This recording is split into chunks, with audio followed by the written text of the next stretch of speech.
recording? Check it's recording. Yes, it is. Right. Okay. So I think this is yes, this is lesson number 3, and we've been doing lots of things on perspective. So we started off with a single, double 2-point perspective, and then we went on to the single point perspective last week. But I also introduced a few different artists for you to look at.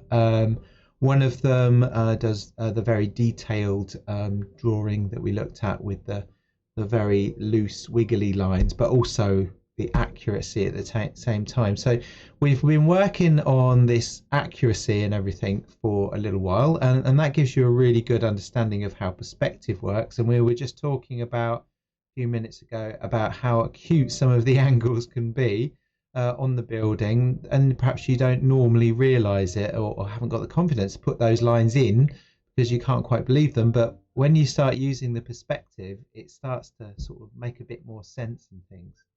So today I'm just going to give everyone a chance to continue with those perspective drawings. The class that I teach in the day, a lot of them said we just want a bit more time on it, which is good, and most people did that, but some people wanted to get on to the next thing. So I'm going to introduce that this evening. We're going to look at an artist called Jeanette Barnes, who uses charcoal, Conti crayon, and putty rubber, all those sorts of things, to create loads and loads of layered marks to capture the atmosphere of a place. She'll make multiple visits to the place, do lots of drawings and sketches, take those ideas back and produce these absolutely huge drawings. And you'll see what I mean in a few minutes, because I managed to find a short clip that shows her talking about her work, and then one that's speeded up, so you'll be able to get a sense of what I'm talking about here. So we'll go over to the wall over here. Here we go. So we've been looking at, as you know, we've been looking at all the single point perspective stuff. So that's all of this, how everything goes towards a single point, a vanishing point along these lines, depending on where you're looking at. So the line that cuts through the middle of the picture, being the horizon line, is in this case sort of an eye line. And then you've got the boxes above and the boxes below. So that's the basic principle of the single point perspective. And then I think it was last lesson or the lesson before, I chose to have a look at this drawing that I found on the internet, but I interpreted it in my own way using some of the mark making from the other artists that we've looked at as well. So I'll show you that again in a few minutes. I did a second drawing after that where we looked at a tram. So there's the tram picture that I picked up last week. So this, I think this was done probably, looking at it, it may have been done on a computer, but I'm not entirely convinced. And actually, it's still a really lovely drawing, of course. And working on a computer requires just as much skill, but you can see the lovely mark making in the details at the top of the building, and how the pencil has been used differently. So you've got the harsher, darker marks at the front, and then the paler marks at the back to create a sense of distance and space between yourself and the background there. So that would be called a little bit of the old atmospheric perspective in there as well. So I did this. I started off in pencil, and then I went on and decided that I was having a lot of fun with a pen, and we looked at the artist as well, who used the pen in a different way. So I did a little bit more on that. I gave you lots of options for drawing, including this more ornate picture that we've got here. If I can get hold of it, it's just locked. There we go. So we had these ones also with a single point of perspective, more detailed, and some people in the class have also had the option, of course, of using some ink as well as the line to create the shadows. So if you've got some ink at home and you want to add some shadows, you can use the Indian ink with a little bit of water to dilute it and create these nice greys and things, which allow some transparency with the ink, so you can see through to some of the details and so forth. So if you're still working on that, there's plenty of time. Please keep working on those. So the next ones are very, I would say, quite different, because there's lots and lots of marks that have been layered over and removed again. So have a look at this. It's just, I think this is just really inspiring, because we've gone from something very in some ways clinical, in comparison to this. I would say it is quite clinical, but we've got some fantastic detail. But also look at the marks that are going through the picture. You can see the details of, I don't know where this is, but a lot of her work is based in London. So, I mean, that could be, I don't know, could that be the Royal Albert Hall in the background there? I think it probably could. And then you've got these lines running in perspective towards the background, where it looks like a sort of a tramway or some tracks or something like that as well, perhaps a tube, I don't know, but you can see all the lines that have been layered over the top. And look, if you look down on the bottom corner, you can also see crowds of people, and that was one of the subjects that was asked for in this project. But in a minute you'll get even more of a sense of what this artist is about. So I'm going to take that one off, put another one on. So this one is obviously well, it looks like a train station, obviously, but again we've got those perspective lines in there, but lots of detail and lots of sense of movement and atmosphere in there. But if we look at those archways a little bit more closely at the back, you can see how shadow and things have been put in, removed, the details of cranes, and I believe she loves cranes for some reason as well, probably the structure of them, I think. But look at all these people moving around here in the foreground. So from multiple visits. She doesn't just do this in one sitting either. It's lots and lots of different sittings. Sometimes she even has her work framed and then takes it out of the frame so to do some more. So it's pretty fantastic, really.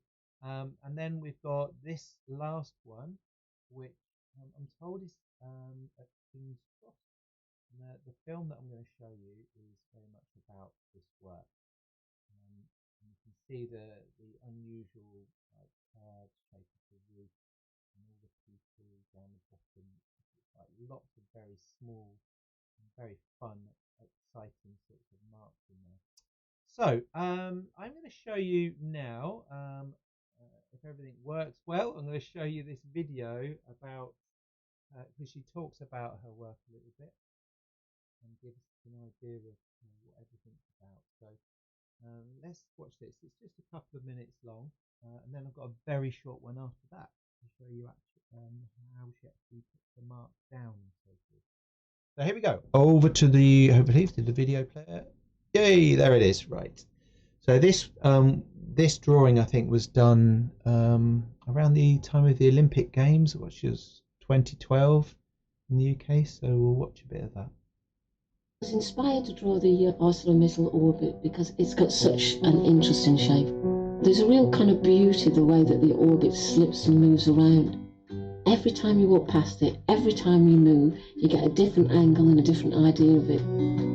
The orbit was a very, very difficult thing to do, so I had to be quite precise about the nature of it, but play around with the energy outside it. When the architects put the first marks down on a paper to actually design the building, and then you're continually looking around as it was being built, it looked amazing how it was going to get from this small structure, what was going to happen next. I found the orbit a very, very dynamic building to draw. What would I do is I'd go out and I'd do a lot of sketches, draw the next stage, so you wasn't just looking at it in one way. I come back to the studio and I put a very, very large piece of paper, and then I start putting ideas down. The first ideas are not the last ideas. They go on many, many months. When I bring back other information, I actually take out earlier information or work over it. So it's got a very, very kinetic feel. These are different times and ideas that come together to make the big one. This one you can see that the loop hasn't finished yet, but I can actually use some of this mark, so it gives it a kind of open idea. And the nice thing about the orbit is the way that it actually moves around your eye, moves around it. And that's what I want to get. I want to get an energy. I want you to look all around it, not at one specific place. I want you to take the whole thing on. I want everybody to feel that they can go and visit it almost. Because of the way that I work, I think I've probably captured the way that the orbit has moved on from the very early foundations to the end. It's a little bit like a time-lapse diary. It's not about one specific moment in time, but it's seen over many, many months. And hopefully it will go on to the next kind of series when the orbit's in use, when it's on the park, and when people are using it. Orbit will leave a very significant legacy for London. London 2012 Olympic Games needed something. It needed something of significance. I mean, a lot of the other buildings were quite low. I thought it looked fantastic on the opening of the Olympics, and it kind of connected the venues, and I thought it was absolutely brilliant.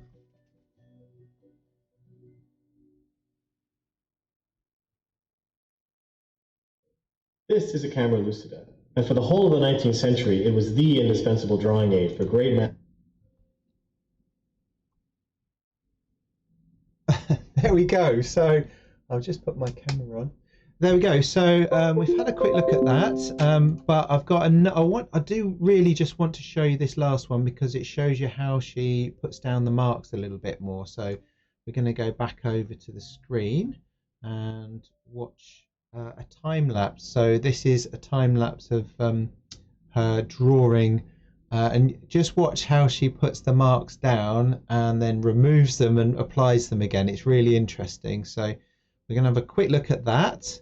So we'll go back over to the video player again, and we'll go.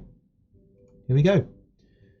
So you can see all the crumbs as she removes the charcoal from the top, and then we get all these clips of the place that she's working from as well. So you get this sense of movement and continuous observation and looking at things as well. So really interesting to see.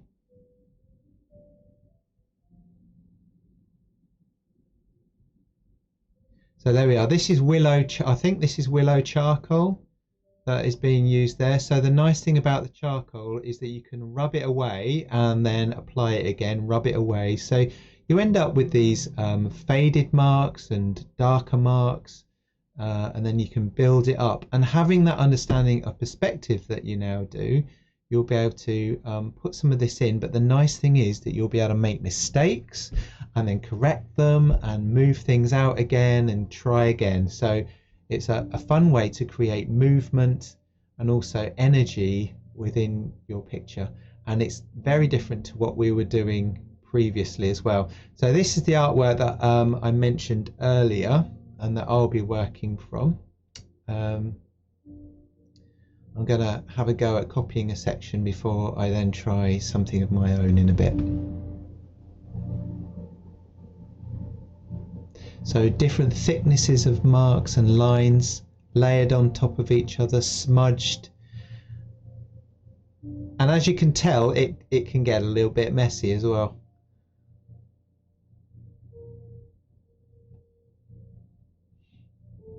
And it looks really dynamic as well, the way that she's applying those marks.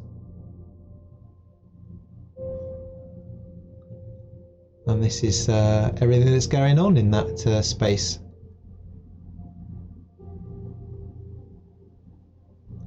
Okay, so we'll go back over to me now and have a look at what I've just been talking about. Oh, I just heard somebody turn up. That's good.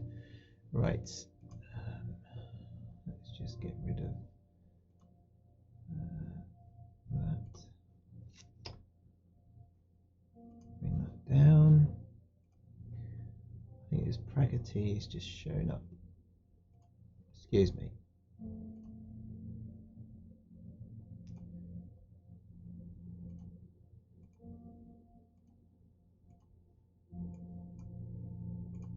There. Right. There she is. Right. Okay, so we've just had a look at Jeanette Barnes and the way that she works. So just as a reminder of what we were doing last week, this is what I'm going to do here, and I'll just show you the drawing that I've done previously. So you'll remember me doing this one, and I did, as I was discussing with somebody earlier, I did use a little bit of pencil in places, but then I went back over to using the rollerball pen on top. So that was a lot of fun, and it was all about looking at this single point perspective as well. So you've got the lines that go towards the vanishing point into the center there somewhere to help you work this out. And the other thing to remember, of course, is that you can put the photo down and then mark off the points of perspective to help you draw it. Okay, right. Now I'm going to have a go at drawing this while you're all finishing off your work. This is the one I was told it was King's Cross, and it's got another name actually that I'll have a look at, but in a minute, and I'll tell you. But we've got all the shops and the people sort of walking around in the shop here, or in the image. I'll just bring that up a little bit closer.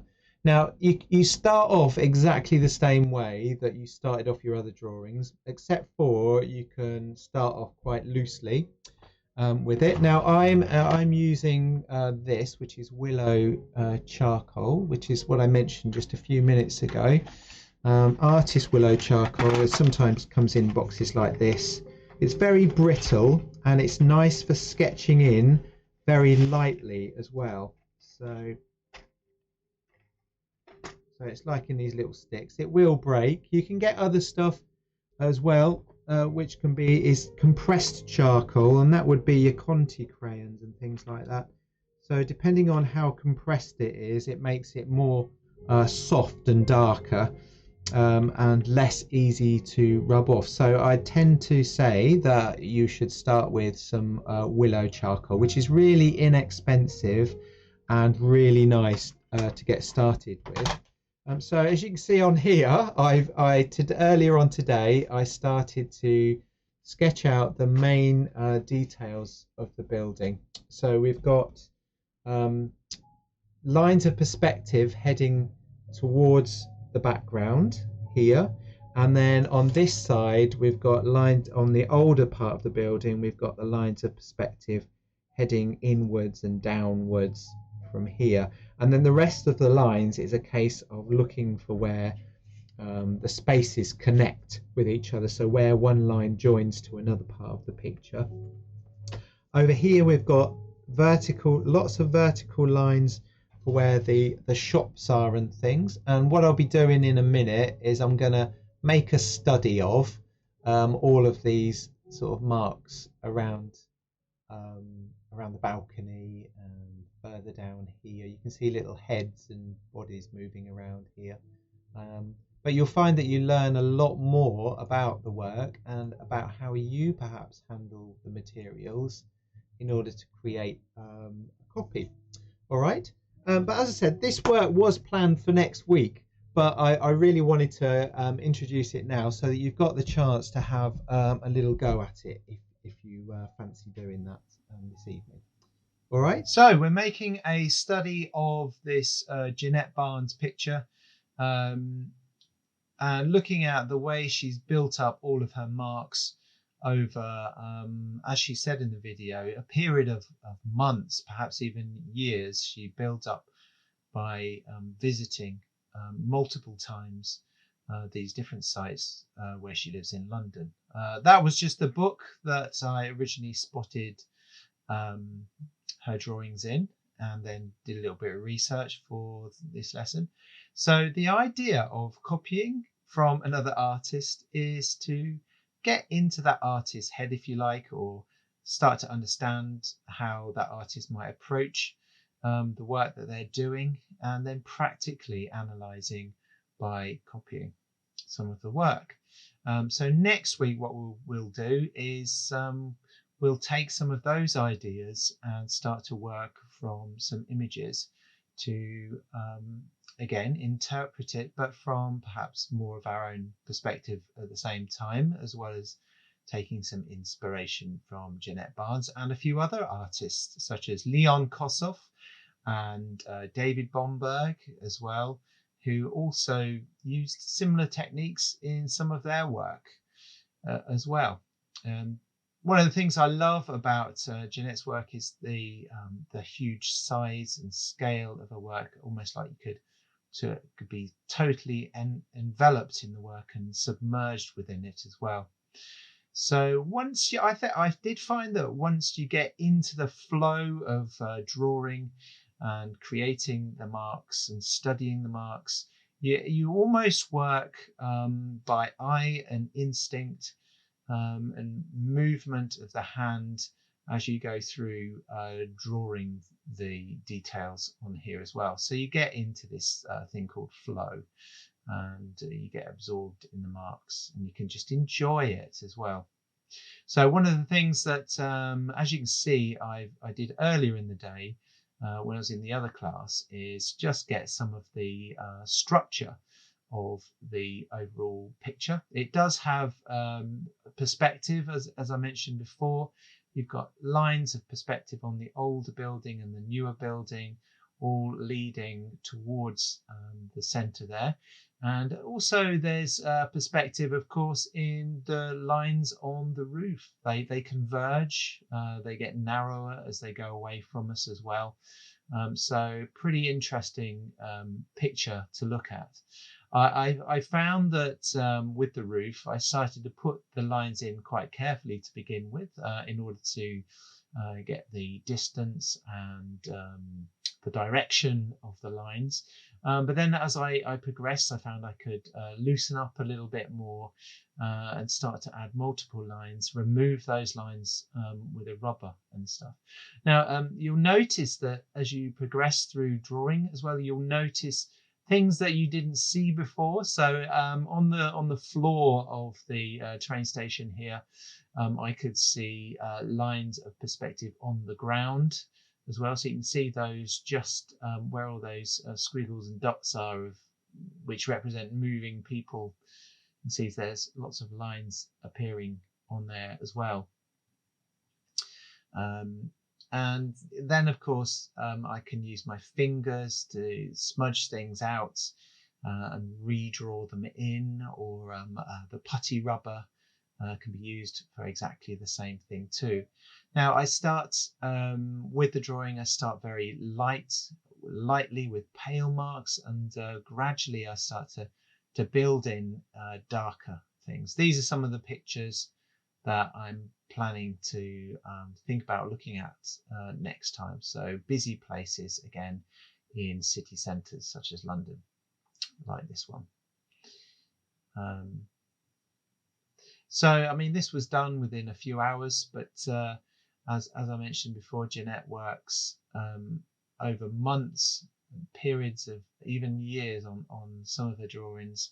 But she, as you can see from the video, she goes out and makes studies on what is an A2 board on paper, and then takes some of those details and information back.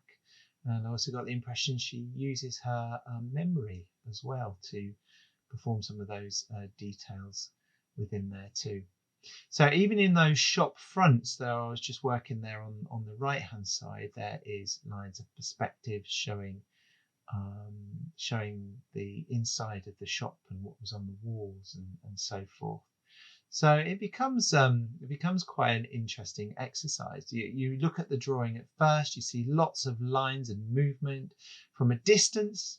There's another thing to mention: from a distance you can see it straight away, and as you get closer it becomes much more abstract as well. So there's lots of things to look at, but even the abstract marks start to suggest different details such as figures, heads and bodies, and overlapping figures and so forth. So it becomes a really interesting exercise looking at her drawing and then thinking about how you might interpret looking on a city street or in a building that's got lots and lots of people running around.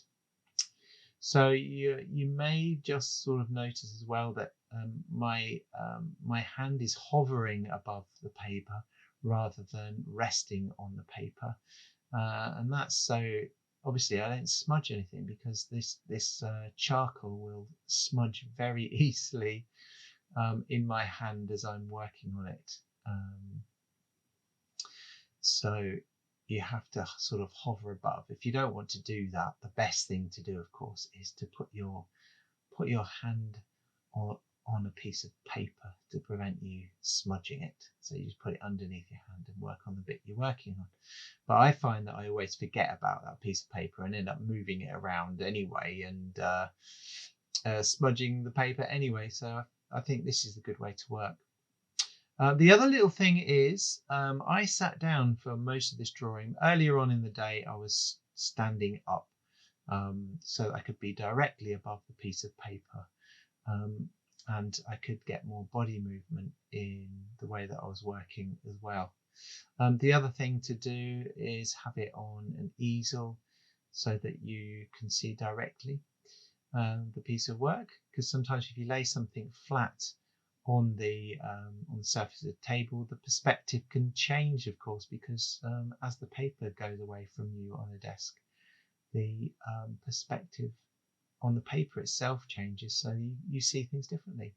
But anyway, I've really enjoyed, and you can see I've worked over quite a few areas quite a few times. I've really enjoyed making this study, and next week I'm going to work from an image, but we'll be doing this next week, looking at other artists too. Thank you very much and good night. See you soon. Bye bye.